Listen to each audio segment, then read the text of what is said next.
The first time Elias failed, he was 7 years old. He stood in front of his classroom, hands shaking, holding a paper that felt heavier than it should. The letters blurred as laughter rippled behind him.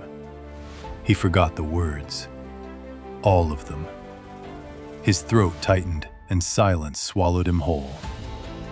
The teacher gently took the paper from his hands.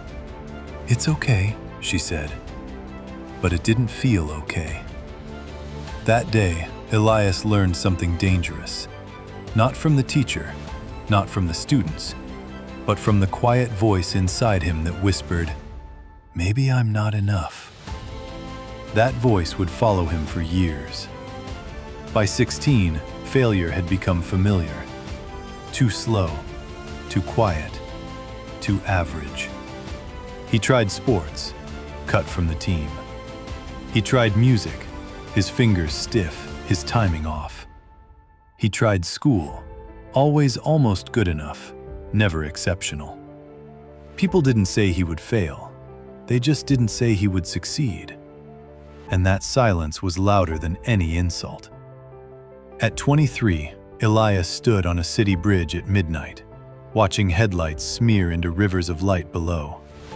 The world moved fast around him, and he felt completely still, like life was happening to him, not with him. He had dreams once, big ones, dangerous ones. But dreams, it turned out, were heavy, and he was tired of carrying them. That night, he didn't cry. He didn't scream. He just felt empty. And in that emptiness came a question that would change everything. If I give up now, will I ever forgive myself? No answer came, but something stirred. The next morning, Elias woke up early for the first time in years. No motivation, no inspiration, just a decision. He put on his shoes and stepped outside. It was cold. The kind of cold that burns your lungs and clears your thoughts. He started running, not fast, not well, just forward. His chest ached after 2 minutes. His legs begged him to stop. That familiar voice returned. "This is pointless. You always quit." Elias slowed, then stopped. He bent over, gasping. And then, quietly, almost accidentally, he took another step. Then another. Not because he believed, but because he refused to stop yet. Days became weeks. Weeks became months. Elias ran when it rained. He ran when his body hurt. He ran when progress felt invisible. There were no cheering crowds, no transformation montage, no dramatic breakthrough, just repetition, just showing up. And slowly, so slowly he almost missed it, something changed. Not his body, his mind. The voice that once said "you can't" began to sound unsure. One morning, Elias reached the top of a hill he used to avoid. His lungs burned, his legs trembled. But when he looked back at the road behind him, he realized something startling. The hill wasn't smaller. He was stronger. That realization cracked something open. If this was possible, what else was? Elias began applying the same rule everywhere. Don't quit on bad days. He studied when his brain felt foggy. He applied for jobs he felt unqualified for. He spoke up even when his voice shook. Rejection came. A lot of it. Emails that started with, "We regret to inform you." Doors that closed without explanation. Each one hurt. But they didn't stop him. Because now he understood something most people never learn.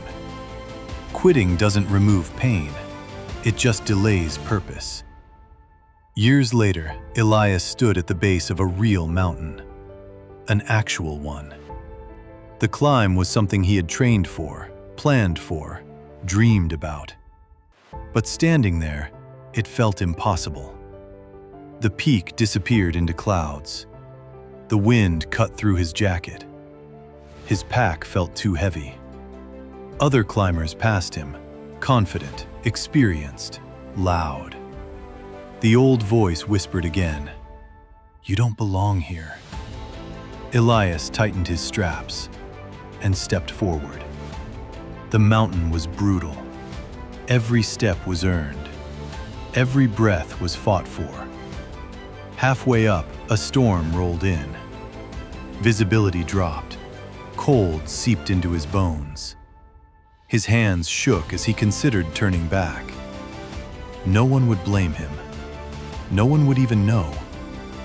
But as he stood there, battered by wind and doubt, Elias remembered the boy who froze in front of a classroom. He remembered the man on the bridge. And he whispered, out loud this time, "Not today." He climbed through pain, through fear, through the moments where quitting felt logical. And when he finally reached the summit, there was no dramatic music, no applause, just silence. And the view. The world stretched endlessly below him, vast, imperfect, beautiful. Elias dropped to his knees, not because he was weak, but because he had proven something to himself. He was never broken. He was never incapable. He was never behind. He had just been learning perseverance the long way, the hard way, the only way that truly lasts. Elias didn't become famous. He didn't become rich overnight. He didn't win every battle after that. But he stopped quitting. And that changed everything. Because life doesn't reward talent alone. It rewards those who stay. Those who keep walking when progress is invisible. Those who fail forward. Those who refuse to let one bad chapter define the whole book. If you are listening to this right now, feeling tired, feeling behind, feeling like giving up, hear this. The mountain does not move. You do. And one day, sooner than you think, you'll look back and realize the moment you almost quit was the moment everything began. If this story inspired you, like the video and subscribe for more meaningful stories.